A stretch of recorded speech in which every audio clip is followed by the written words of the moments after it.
Another way in which we got feedback from our audience was using surveymonkey.com for our primary research into our audience.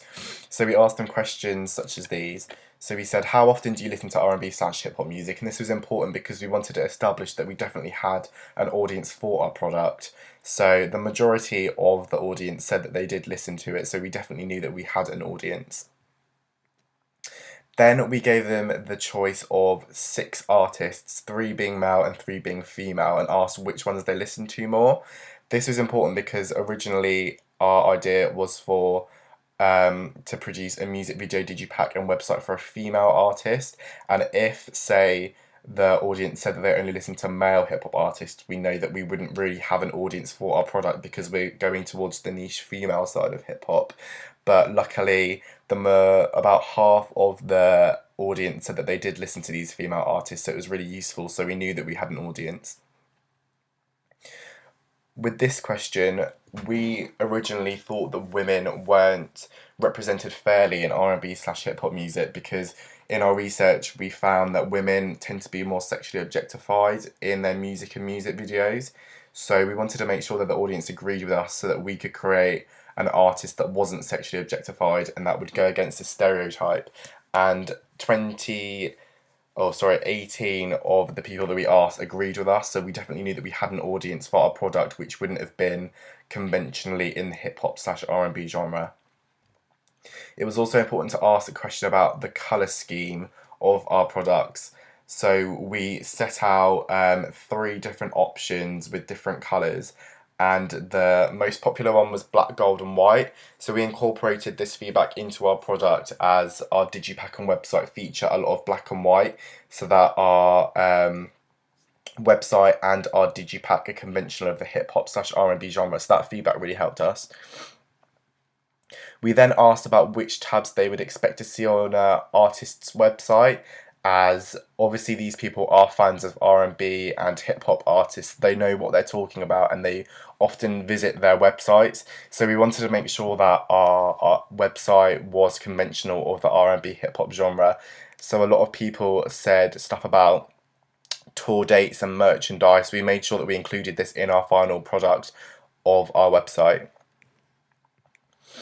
The setting was a really important feature for our music video, as in hip hop music videos, the settings tend to be quite varied.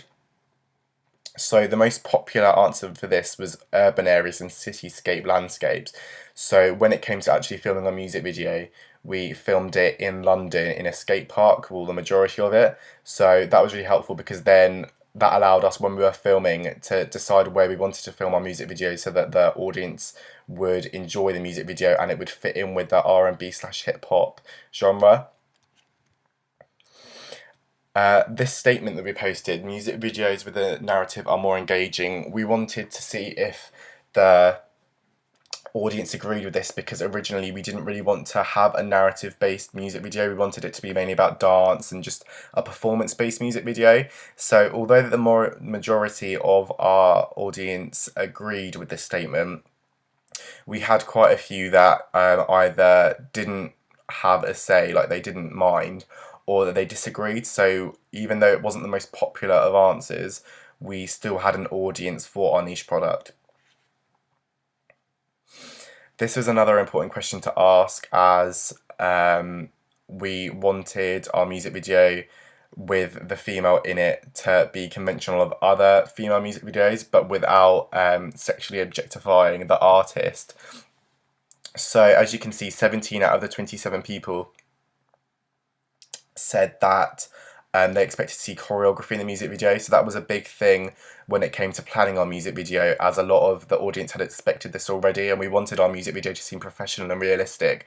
So we made sure to include choreography on our music video and a range of different ethnicities in our music video as well, because obviously in the R&B/hip hop genre, it's a very diverse genre with a very diverse amount of artists. So we wanted to make sure that our music video fit in with this stereotype of R&B/hip hop. Another question we asked about the website was what they'd expect to see from the website. So the most popular answer was tour dates. So we made sure to make our own tab on the webpage of live where people can buy tickets and see where their favourite artist is performing. And another one was images and social media. So we made sure that at the top of our website there was a banner of images that the fans of our artists could scroll through, and also social media links on our homepage, such as Twitter and Instagram, which are very important to our audience as they're of the age where social networking and social media is a big part in their lives. So we made sure to include that. So that feedback was really helpful as well. And the last question we asked was, have you ever visited an artist's website, and if not, why not? So as you can see, 22 people said that they had visited an artist's website, which was useful.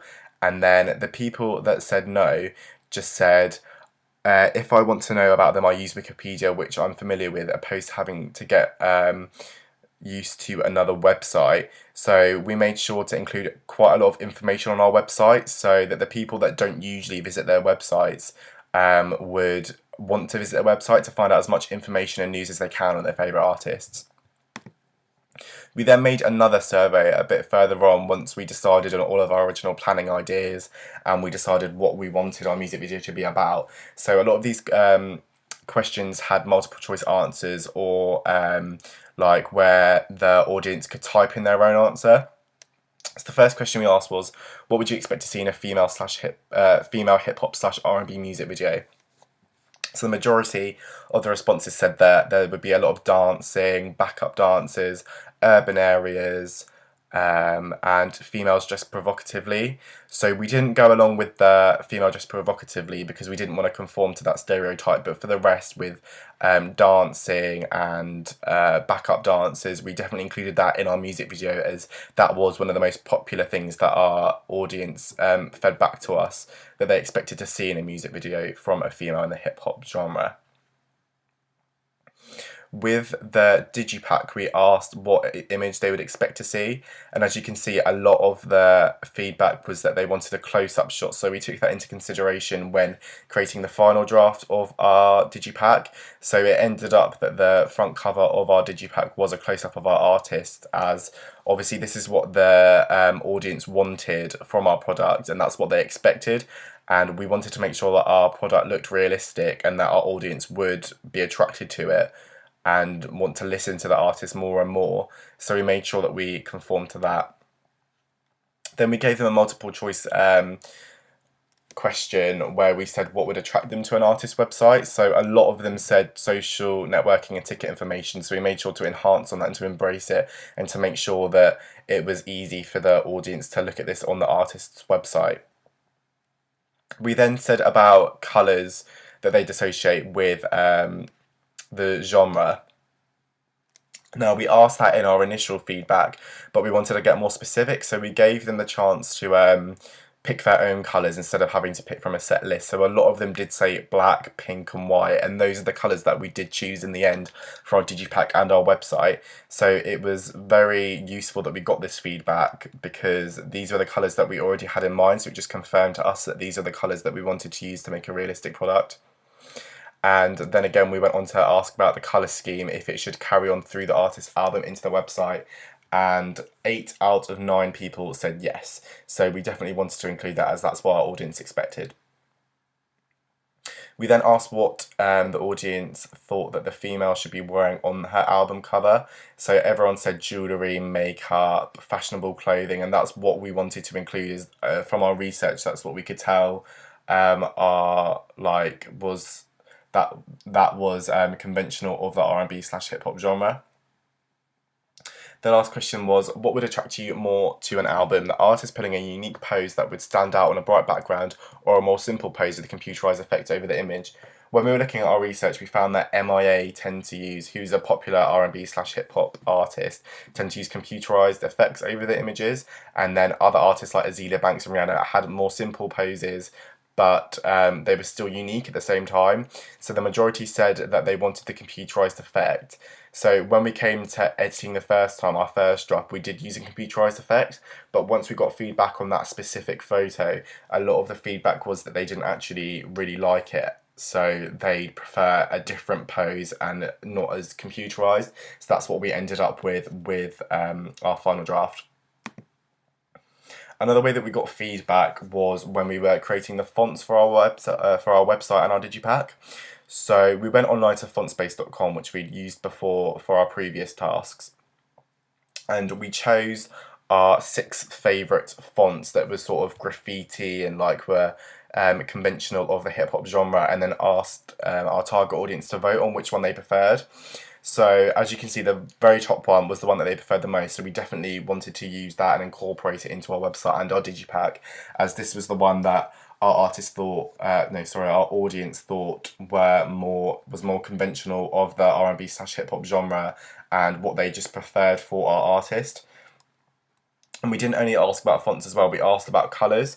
So the most popular colour that the audience chose was red and purple. So instead of choosing one or the other, we sort of combined them, and we sort of came up with like a really bright pink W letter, which turned into our artist's logo. So that was really helpful, because then the audience had a massive say in what they wanted our artist's logo to be like and what they wanted the digipack and the website to be like, as this W was going to be everywhere because it's our artist's logo. So that feedback was really helpful as well, because it meant that our product wasn't just thought of by us, but also by our target audience, that we knew that the audience would definitely enjoy our artist's products.